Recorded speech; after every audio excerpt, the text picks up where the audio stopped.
हाँ बच्चों नमस्कार। तो हम इस कविता को देखते हैं कि प्रातः नभ था, यानी प्रातः नभ यानी जो आकाश था वो बहुत नीला शंख जैसे, यानी बहुत नीले शंख के समान। शंख आपने देखा होगा कि जो बजाते हैं ना मंदिरों में, कई बार देखा होगा आवाज़ करके यूँ बजाते हैं, जो उसकी आवाज़ गूंजती है। तो प्रातः काल जो नीला शंख है उस नीले शंख के जैसे, उसके समान था। यहाँ पर मैं आपको बता दूं, इसमें आकाश को नीले शंख के समान बताया है। आकाश उपमेय है और इसकी तुलना नीले शंख से की है, इसलिए यहाँ पर क्या है, उपमा अलंकार है। उपमा अलंकार है। मैं आपको एक बात और बता देना चाहता हूँ कि आप यदि अपनी सहायक पुस्तकों में, पासबुक आदि में देखेंगे तो हो सकता है यहाँ पर आपको इस पंक्ति में उत्प्रेक्षा अलंकार लिखा हुआ मिल जाए। समझ रहे हैं आप, उत्प्रेक्षा अलंकार लिखा हुआ मिल जाए, लेकिन आपको उस बात को देख करके डरने की या चिंता में पड़ने की आवश्यकता नहीं है। समझ रहे हैं आप, केवल मैं इस पंक्ति की बात कर रहा हूं बेटा, समझ रहे हैं आप। ये नीचे तो इसमें उत्प्रेक्षा अलंकार ही है और पूरी कविता में, लेकिन इस पंक्ति की बात कर रहा हूं। इस पंक्ति में आपको उपमा अलंकार मानना है, ठीक है ना। हो सकता है कि ये आप पढ़ रहे हैं और कोई विद्वान व्यक्ति आपके समीप बैठा हो और वो विद्वान व्यक्ति भी आपको क्या कर दे, भ्रम में डाल दे और ये कहे कि नहीं ये तो सर ने गलत बताया, इसमें तो उत्प्रेक्षा अलंकार है, और फिर आप जानते हैं कि मेरी बात पर कम और उस व्यक्ति की बात पर आप ज़्यादा विश्वास करेंगे और फिर मुझे लगातार डाउट में आप भेजेंगे, अरे सर उन्होंने ऐसे बताया, ये किया। तो आपको चिंता में पड़ने की आवश्यकता नहीं है, ठीक है। तो प्रातः नभ था, यानी प्रातः क्या था, जो आकाश है वो बहुत नीले शंख, यानी बहुत नीला जो शंख है उस नीले शंख के समान प्रातःकालीन आकाश दिखाई देता है।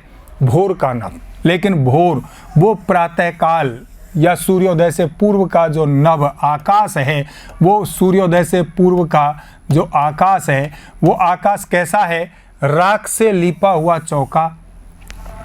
राख से लिपा हुआ चौका, आप जानते हैं राख से लिपा हुआ चौका, आपको पता है, मैंने आपको बताया कि जो महिलाएं हैं, माताएं, बहनें हैं, जब खाना पकाती हैं तो उससे पहले जो चूल्हा होता है उस चूल्हे के आसपास की जगह को क्या करती है, पोतती है, और उसको कहते हैं चौका।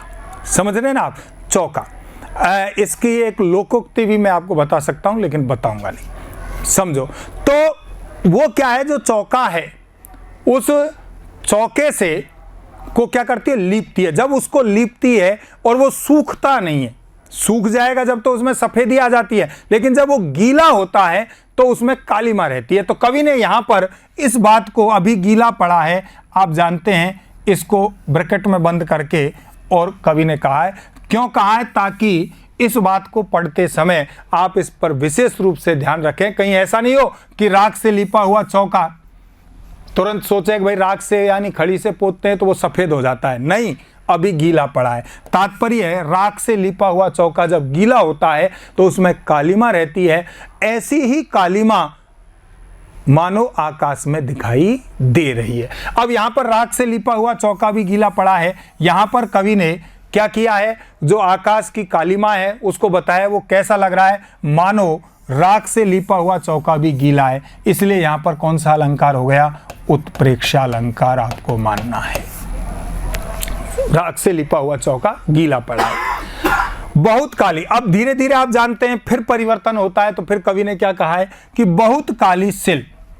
बहुत काली सिल से तात्पर्य है जो काली सिल, सिल आप जानते हैं, सिल जिस पर चटनी पीसी जाती है, उसके कई रंग के पत्थर होते हैं, लेकिन ऐसा कहते हैं अच्छी जो सिल है वो काले पत्थर की होती है, और उस काले पत्थर पर चटनी जब पीसते हैं तो चटनी पीस करके रख ली, लेकिन उसमें लाल मिर्च पीसी जाती है।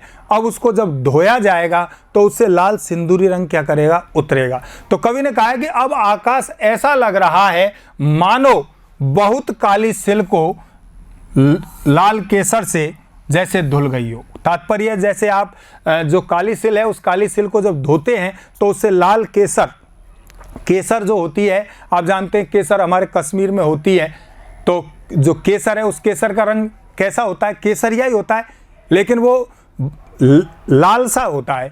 तो ऐसा ही जो रंग है वो जब सिल को धोएंगे तो उससे उतरता दिखाई देगा। तो यहां पर कवि ने बताया कि अब आकाश कैसा दिखाई दे रहा है, मानो इस आकाश रूपी काली सिल को, आकाश रूपी काली सिल को उषा रूपी नायिका ने धो दिया है। उषा रूपी नायिका ने इस आकाश रूपी काली सिल को धो दिया है और उससे क्या किया जा रहा है, लाल केसर, लाल सिंदूरी रंग अब क्या हो रहा है, उतर रहा हो। मानो उषा रूपी नायिका इस आकाश रूपी काली स्लेट को धो रही है और उससे लाल सिंदूरी रंग उतरता दिखाई दे रहा है। समझना, लाल सिंदूरी रंग उतरता दिखाई दे रहा है। क्यों? क्योंकि आप जानते हैं कि सूर्योदय से पूर्व, मैंने आपको बताया जैसे टॉर्च है, अब टॉर्च में क्या होता है बेटा, जब हाथ रखेंगे टॉर्च से जला करके तो आपने देखा होगा इधर हल्का कुछ लालिमा सी दिखाई देती है ना। अब प्रकाश तो बंद है लेकिन लालिमा दिखाई दे रही है। ऐसे ही सूर्योदय हुआ नहीं है, उससे पहले ही आकाश में हल्की लालिमा सी दिखाई देना क्या हो जाता है, शुरू हो जाता है, प्रारंभ हो जाता है। तो अब ऐसा लग रहा है कि बहुत काली सिल, यानी जो काली सिल है उस काली सिल को धोया है और धो करके उससे लाल सिंदूर रंग क्या कर रहा है, उतर रहा है। तात्पर्य है उषा रूपी नायिका ने मानो उस आकाश रूपी काली सिल को धो दिया है और उससे लाल सिंदूर रंग उतरता दिखाई दे रहा है। या स्लेट पर या लाल खड़िया चौक मल दी हो किसी ने, और ये ऐसा भी लग रहा है कि मानो स्लेट पर, जो काली स्लेट है उस काली स्लेट पर लाल खड़िया, या खड़िया का मतलब खड़ी है, चौक जानते हो ना आप, चौक जिससे बोर्ड पर लिखा जाता है। अब तो ऑनलाइन व्यवस्था है, भूले नहीं होंगे उन दिनों को जब चौक से लिख करके हम आपको पढ़ाते थे। तो वो जो चौक है, अब चौक कई तरह की होती है, सफ़ेद भी होती है, लाल भी होती है, नीली भी होती है, हरी भी होती है, उसको रंग डाल के कैसे बना दो। तो लाल खड़िया चौक यानी स्लेट पर लाल खड़िया चौक क्या कर दियो, किसी ने मल दियो। तात्पर्य भाव क्या है कि अब आकाश ऐसा लग रहा है मानो आकाश काली स्लेट है और काली स्लेट है उस पर लाल खड़िया चौक मल दिया। तात्पर्य है ऐसा लग रहा है जैसे कोई छोटा बालक है, मैंने आपको बताया कि वो जग जाए जल्दी तो क्या करते हैं माता पिता को, उसको स्लेट दे दी, बढ़ता दे दिया, चौक दे दी और वो उस पर घिसता रहता है। तो सूर्य रूपी बच्चे ने, क्योंकि सूर्य ही तो है जो उदय होने वाला है, उस सूर्य रूपी बच्चे ने अपने किरणें रूपी अदृश्य हाथों से, किरणें रूपी अदृश्य हाथों से इस आकाश रूपी काली स्लेट को क्या किया है, लाल खड़िया चौक से मल दिया है। तात्पर्य भाव ये है कि अब आकाश में हल्की लालिमा दिखाई दे रही है। यहाँ ये सब में, यहाँ पर भी उत्प्रेक्षा ही है, यहाँ पर भी उत्प्रेक्षा ही है। ये उत्प्रेक्षा अलंकार का यहाँ पर क्या हुआ है, प्रयोग है, क्योंकि कवि ने, आप जानते हैं, उपमेय में उपमान की संभावना को व्यक्त किया है। समझ रहे हो किस किस उपमेय क्या है, आप जानते हैं आकाश की जो कालिमा है उस कालिमा में काली सिल और लाल केसर की संभावना को व्यक्त किया है, किया कि नहीं किया है। यहाँ लाल खड़िया चौक ये है, इसमें भी उस संभावना को व्यक्त किया है। तो यहाँ पर सब जगह क्या है, उत्प्रेक्षा अलंकार। तो लाल खड़िया चौक क्या कर दियो, मल दियो। इस प्रकार का जो रंग है काली स्लेट पर जब लाल खड़िया चौक मल देते हैं तो उस समय पर कैसी स्थिति होती है, वही स्थिति यहाँ पर हो रही है। आगे हम देखें, आगे आपको मैंने बताया था कि अब कुछ परिवर्तन फिर हुए, और वो परिवर्तन क्या हुए आपको पता है कि आकाश में अब सूर्योदय से जो प्रकाश है वो लालिमा है वो कुछ ज़्यादा हो गई, तो आकाश में कुछ नीलापन भी दिखाई दे रहा है, और जिसके कारण आपको पता है उसका पानी में उसकी परछाई दिखाई दे रही है, और परछाई दिखाई दे रही तो पानी का रंग कैसा दिखाई दे रहा है, नीला।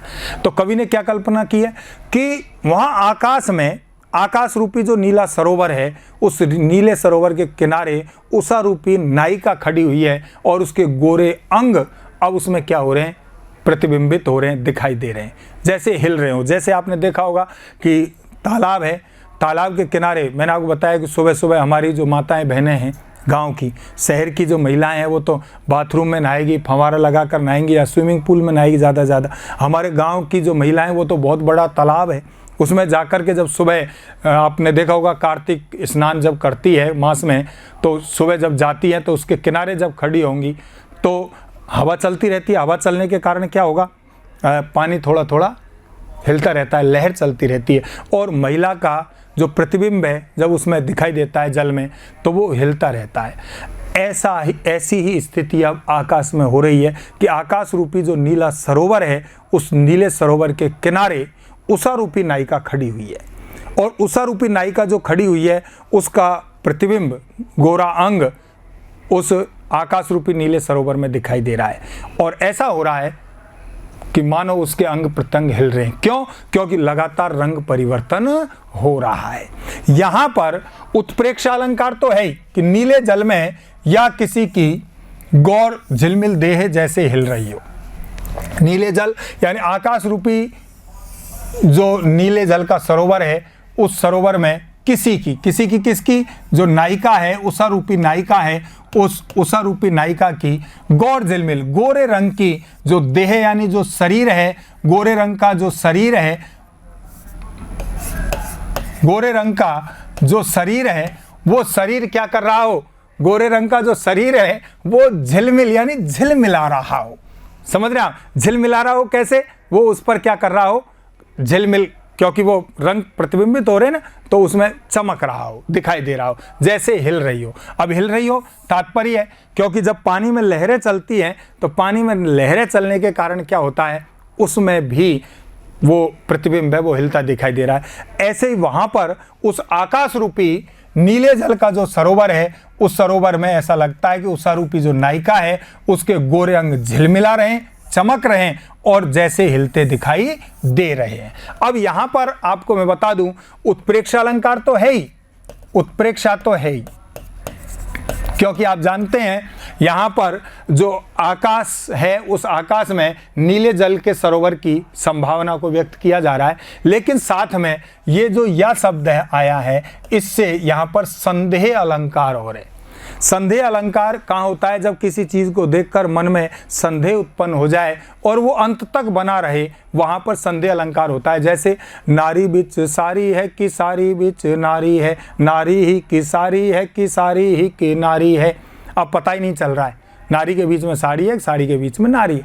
तो यहाँ पर भी संदेह उत्पन्न हो रहा है और वो संदेह जब उत्पन्न हो रहा है तो वहाँ पर कौन सा अलंकार है? संदेह अलंकार भी है इसमें। समझ रहे हैं आप? और कवि ने कहा और आगे रिक्त स्थान ये छोड़ दिया, अपूर्ण चिन्ह, इसके बारे में और कुछ कवि क्या बताना चाहता है? बताना ये चाहता है कि आप उसकी कल्पना करें, आप उसके बारे में सोचें। समझ रहे हैं आप? जादू टूटता है, जादू टूटता है। जादू का मतलब जो आकर्षण है, आकर्षण, जो आकर्षण है वो आकर्षण क्या हो रहा है? जादू जो उसका आकर्षण है वो टूटता है, समाप्त हो रहा है। उषा का जो उषाकालीन वेला है, समय है, उसका अब जादू क्या हो रहा है? समाप्त हो रहा है। क्यों? क्योंकि सूर्योदय हो रहा है। जैसे ही सूर्योदय होगा, सूर्योदय होते ही जो सुबह की जो लालिमा है वो लालिमा समाप्त हो जाएगी, पल पल होने वाला जो परिवर्तन है वो समाप्त हो जाएगा और उसका जो आकर्षण है वो आकर्षण भी क्या हो जाएगा? समाप्त हो जाएगा। तो यहाँ पर कवि ने उस उषा काल के उस सौंदर्य को, उस जादू को कवि ने क्या किया है? व्यक्त किया है, समझाने का प्रयास किया है।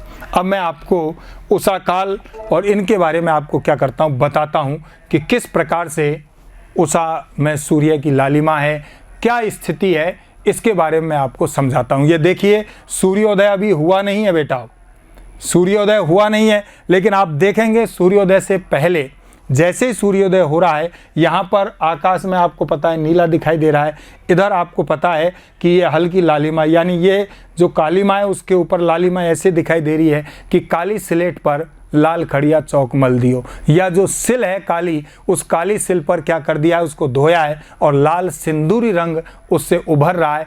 ऐसी स्थिति अब आकाश में क्या कर रही है? दिखाई दे रही है। उस चीज़ को यहाँ पर कवि ने हमें समझाने का क्या किया है? प्रयास किया है। ये बहुत नीले शंख, आप जानते हैं नीला शंख, ये शंख देखा होगा आपने, तो ये नीला जो शंख है ऐसा आकाश दिखाई दे रहा है। आप देख लो, ये कालीमा पर ये पानी है, पानी में उसका प्रतिबिंब भी दिखाई दे रहा है, पानी हिलता दिखाई दे रहा है, उसके गोरे रंग अर्थात जो चमक रहे हैं। ये देखो, ये चौका, ये माता जी हैं, ये माता जी ने इस घड़े में आपको पता है खड़ी वो कर रखी है, इसको लीप रही है। अब जब तक इसको लीपेगी तब तक इसका क्या होगा? लीपने के बाद कालीमा दिखाई देगी, जब तक ये सूखेगा नहीं। तो सूखने के बाद में ऐसा होगा। अब आपको पता है ये लालिमा है आकाश की, ये लालिमा सूर्योदय से पूर्व की स्थिति आकाश में ऐसी होती है, ऐसी स्थिति आकाश में देती है। जैसे ही सूर्योदय होने वाला होता है तो फिर रंग परिवर्तन होना क्या होता है, शुरू हो जाता है। आप देख रहे हैं ये ऐसी स्थिति सूर्योदय के समय हो रही है। ये मुझे इसलिए आपको पूरा बताना पड़ रहा है बेटा, मुझे पता है कि मेरे विद्यार्थी सुबह जल्दी नहीं जगते हैं, तो इस चक्कर में आपको पूरा यहाँ पर समझाने का। ये देखो काली सिल, ये सिल है जिस पर मिर्च पीसी जा रही है।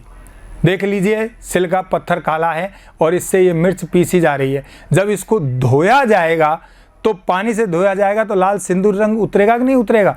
तो लाल सिंदूरी रंग जब उतरेगा तो आपको पता है लाल सिंदूरी रंग जब इससे उतरेगा तो ऐसा ही कवि ने कहा है कि आकाश रूपी कालिमा है, और उस आकाश रूपी कालिमा पर सीधा क्या हो रहा है कि जो लालिमा है वो लालिमा इस तरीके से दिखाई दे रही है। ये स्लेट है, अब ये स्लेट पर ये चौक है, अब ये चौक जो है ये लाल रंग की चौक हो और इस पर क्या करेंगे, मल देंगे। यहाँ पर आप देखेंगे सूर्योदय से ये जो समय है कि ये आकाश है और इस आकाश में जो जल है वो हल्का नीलिमा लिए हुए है, नीलापन है, और इसमें जो गौरांगनी नायिका है उस नायिका के अंग क्या हो रहे हैं, प्रतिबिंबित हो रहे हैं। आपको दिखाई देंगे कि नायिका के अंग इसमें किस तरीके से आपको झिलमिलाते हुए दिखाई देंगे, चमकते हुए दिखाई देंगे। जैसे ही सूर्योदय होता है उससे पहले ऐसी स्थिति आपको उस समय सूर्योदय के समय पर क्या होगी, दिखाई देगी।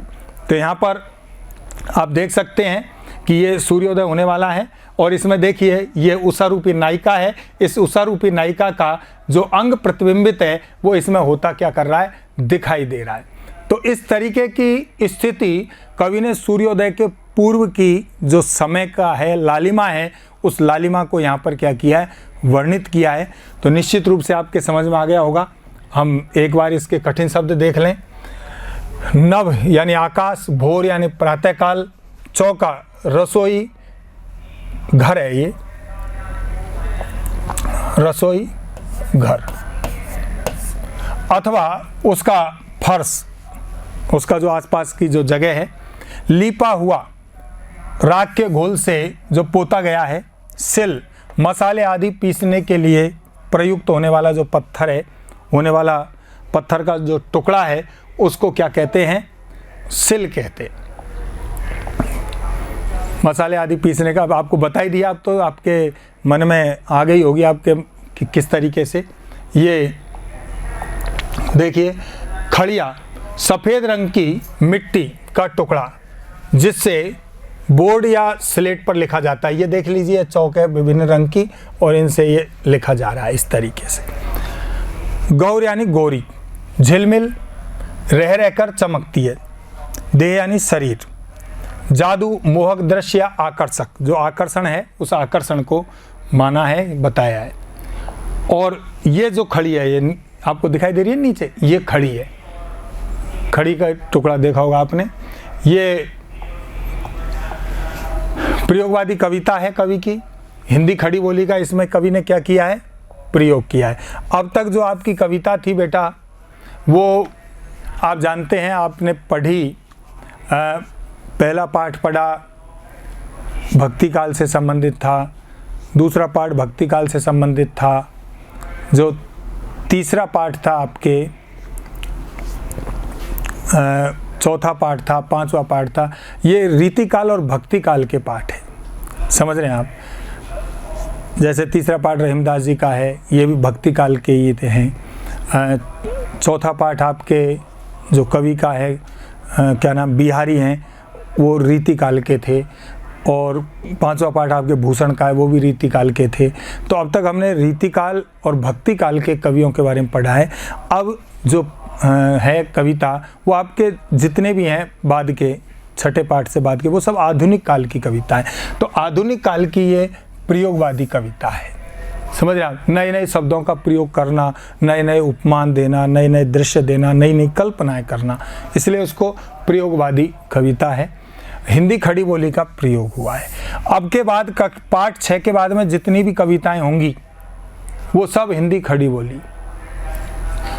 चित्रात्मक शैली है। चित्रात्मक शैली कैसे? क्योंकि कवि ने शब्दों के माध्यम से दृश्य को चित्रित करने का प्रयास किया। जब हम उस पढ़ेंगे तो हमारे सामने वो दृश्य अपने आप आंखों के सामने जीवंत हो जाते हैं। तो चित्रात्मक शैली है। काव्य मुक्तक है। काव्य मुक्तक है अर्थात जब आप जानते हैं दो तरह के हैं, प्रबंध काव्य, मुक्तक काव्य, समझ रहे हैं। अब प्रबंध काव्य में महाकाव्य, खंड काव्य, मुक्तक काव्य में नीति काव्य, गीति काव्य। तो ये जो प्रबंध काव्य है, महाकाव्य है, इनमें तो क्या है, किसी नायक आदि के वर्णन, जीवन की घटनाओं का जो वर्णन होता है। और मुक्तक में क्या होता है, स्वतंत्र, नीति से संबंधित, कोई गीत आदि से संबंधित जो छोटी छोटी रचनाएं उनसे है। तो ये मुक्तक काव्य है जिसके बारे में आपको विस्तार से बताएंगे आगे। और नए उपमानों का क्या किया है, प्रयोग किया है। नए नए उपमान जैसे शंख है, चौका, सिल, इन सब का प्रयोग किया है कवि ने, वो है। इसमें प्रसाद गुण है, सरल भाषा में है। अनुप्रास अलंकार है, उपमा अलंकार है, उत्प्रेक्ष अलंकार है और संदेह अलंकार का कवि ने क्या किया है, प्रयोग किया है। अनुप्रास अलंकार तो आपको पता ही है, सब जगह होता है। उपमा अलंकार कहाँ हुआ, उत्प्रेक्षा कहाँ हुआ, संदेह कहाँ हुआ, ये मैं आपको बता ही चुका हूँ। तो इस तरीके से आपकी ये जो कविता है, एक बार आप इसको पढ़ेंगे और निश्चित रूप से आपके समझ में आ गई होगी। फिर मिलते हैं अगले वीडियो में। नमस्कार।